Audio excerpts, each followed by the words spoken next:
welcome back to the channel, and today we are going to be reading Magic Tree House. The author and illustrator is Mary Pope Osborne. Book 31, Warriors in Winter, and today we are going to be reading chapter 10 of Magic Tree House, the very last chapter of Magic Tree House. Okay.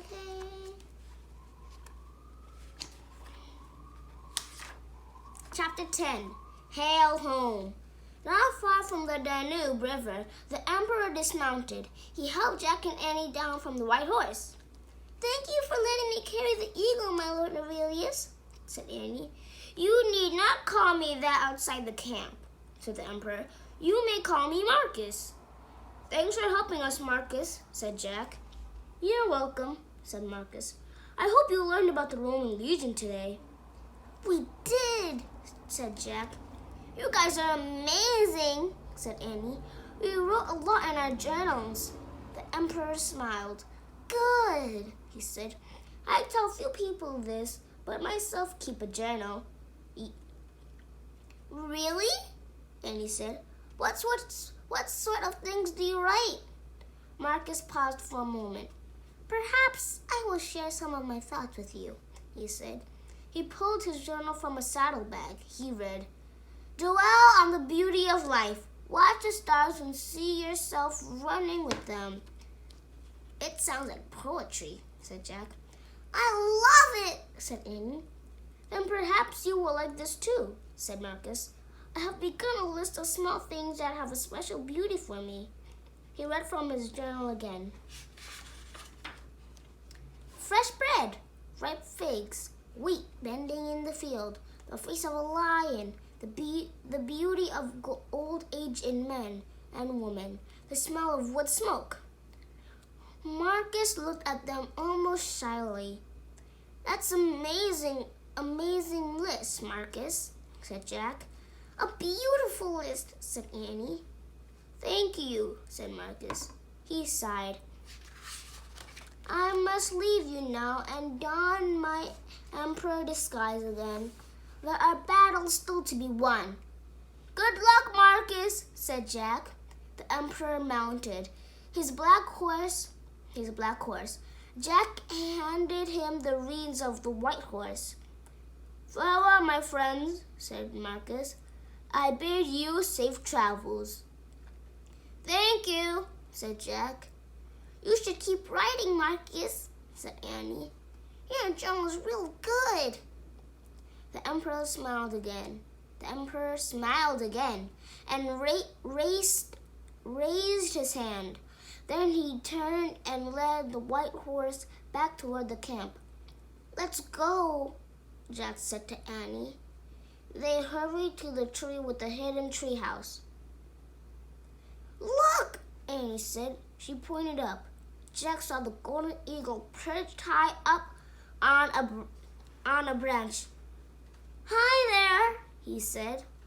Then he and Annie climbed up the rope ladder. They looked out the window together.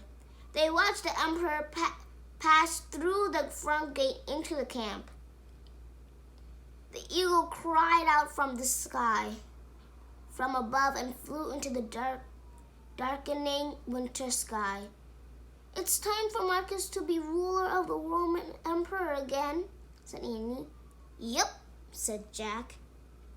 He took his tablet out of his pack and put it on the floor of the treehouse. "Time for us to go back to be Frog Creek kids again." "Right," said Annie. She set her table beside Jack's.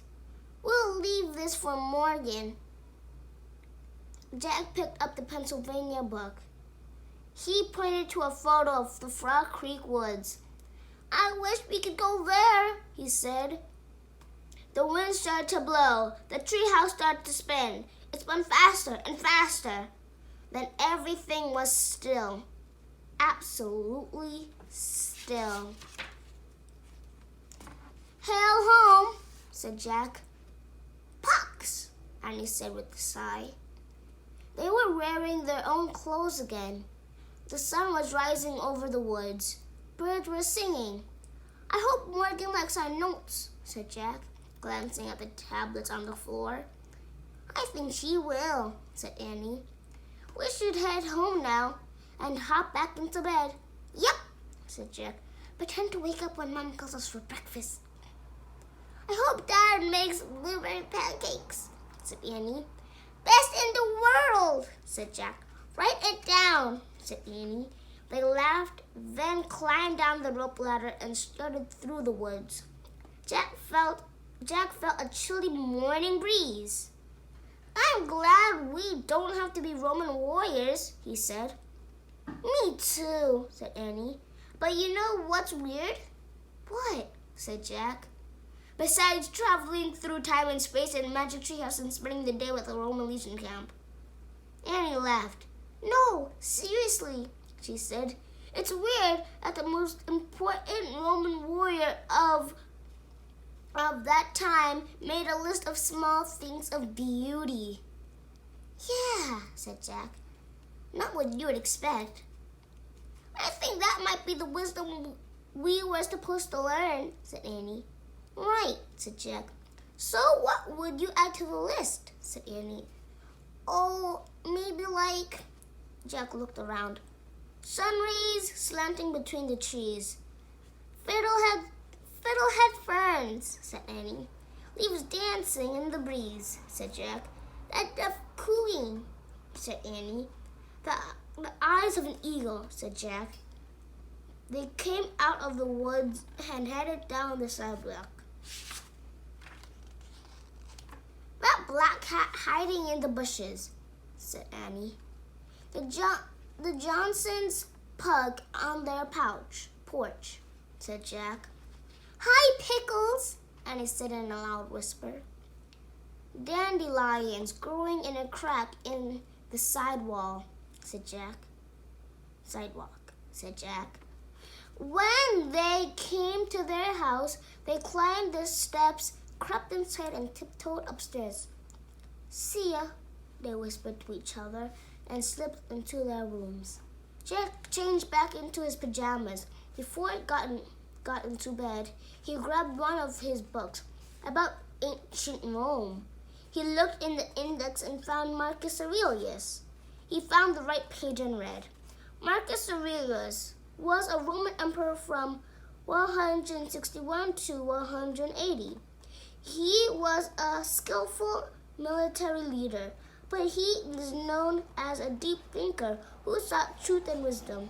He recorded his private thoughts in a journal called Meditations. The Journal of Marcus Aurelius is still read more than 1,800 years after his death. Below the passage was a quote from Marcus Aurelius. "When you arise in the morning, think of what a precious privilege it is to be alive, to think, to enjoy, to love." "No problem," whispered Jack. He smiled as he put the book back on the shelf. He climbed into bed, closed his eyes, and waited for his mom to call him to breakfast. Pax! Okay, guys, this is going to be the end of book number 31, Warriors in Winter.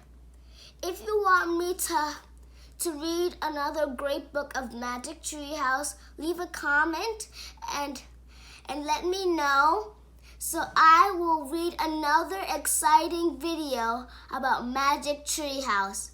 Thank you for watching my channel. Subscribe to the channel if you're new and leave a like if you love this video. Bye!